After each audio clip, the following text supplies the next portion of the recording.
Hey guys, it's me JTSG, aka the Sports Gamer. This is NBA 2K15 MyCAREER Terence Gonzalez. Game 3 of the first round of the NBA playoffs is underway. Here you see everyone getting ready to go. So, what's your take on the free agency so far? Leave me your thoughts in the description below of what you think the free agency has been so far. Marc Gasol resigning with the Memphis Grizzlies is one thing that has happened recently.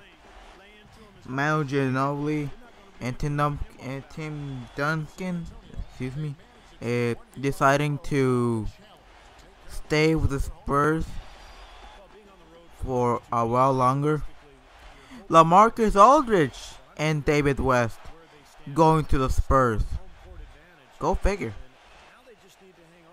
So far this offseason has had its ups and downs, winners and losers. So far the Spurs are looking like the ultimate winners in this free agency. But let me tell you something. Wherever LeBron James goes, the team that gets him will be the one of the winners in this free agency. And where will he go? I don't know. I mean, a lot of things have happened so far. Rondo going to the Kings. And also, let's see what's happened so far. So a lot of free agents going to new teams. JJ Barea re-signing with the Mavs. Mo Williams going. I think Mo Williams is going to the Cavs. So far, it's been a nice free agency in the NBA. A lot more could happen. Now, going to the Lakers, their offseason has been a bit off track. And remember, do you remember when I did a video that was about what the future of the Lakers could have been? So far, it's not going the way I expected. Kevin Love resigning with the Cavs. And I don't know where Jimmy Butler is going to be. Yeah, I don't know if he's still resigned, or if he resigned or whatever. And Dwayne Wade, I don't know if he's going back to Miami. So far, it's not going the way they expected. They did sign a Raptors player. I think it was Lou Williams. And the thing is, they're planning to move Nick Young and Jeremy Lin to other teams to clear cap space. And this is where I'm starting to get angry right now.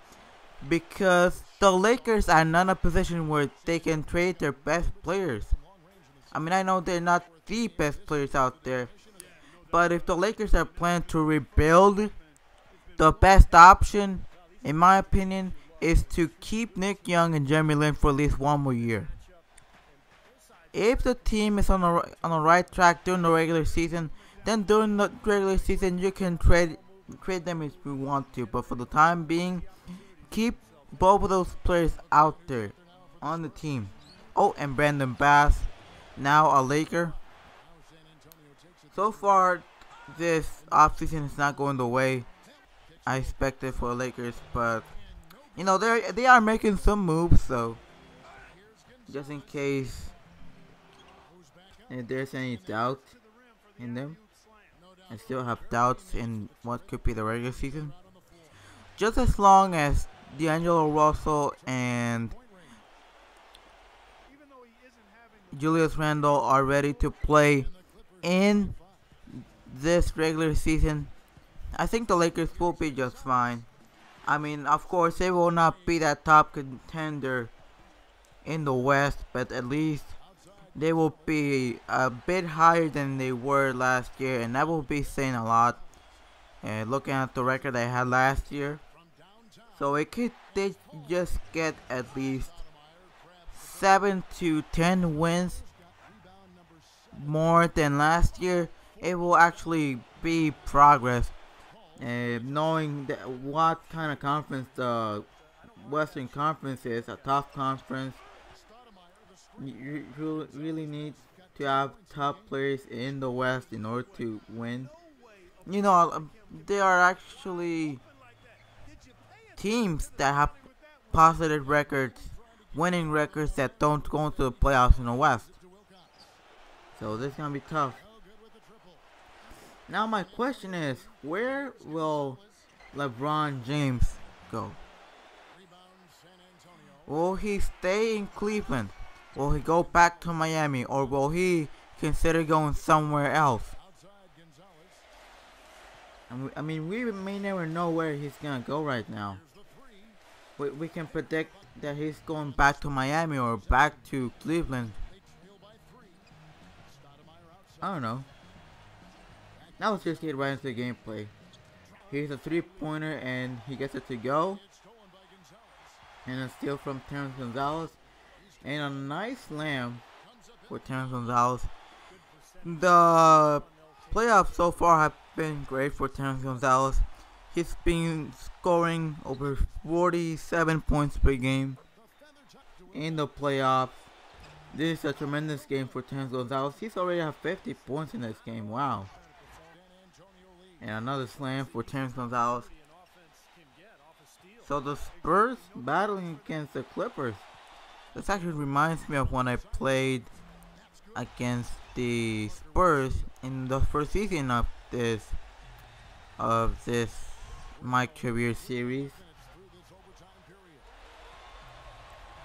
So yeah, that's how it's gonna go so far. So this what may be the longest video I've had in a long time. And here we have another miss.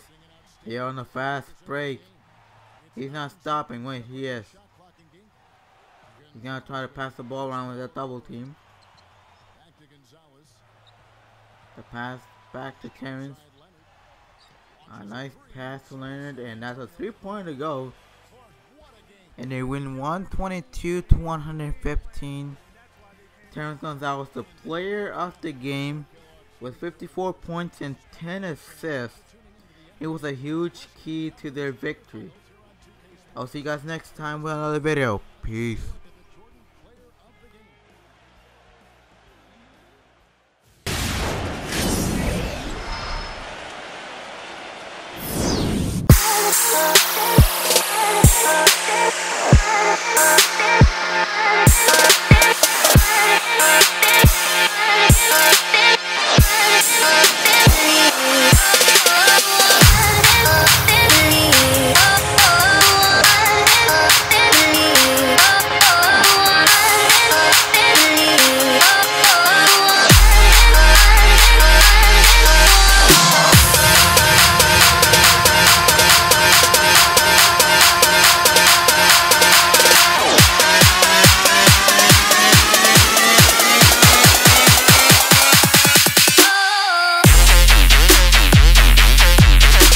Your team still holds the advantage up 2-1 going into Game 4. Is there a sense of confidence in the locker room right now, or is the team beginning to feel some of the pressure that goes along with playing in the postseason? I think we're still pretty confident. We've been taking care of business so far, and it's not like we expect to come out of every round with a sweep. We all know that it's much better to be up 2-1 than down 2-1. That doesn't mean that there isn't any pressure, though. But we're all professionals, and I think we know how to handle it without letting it affect our play.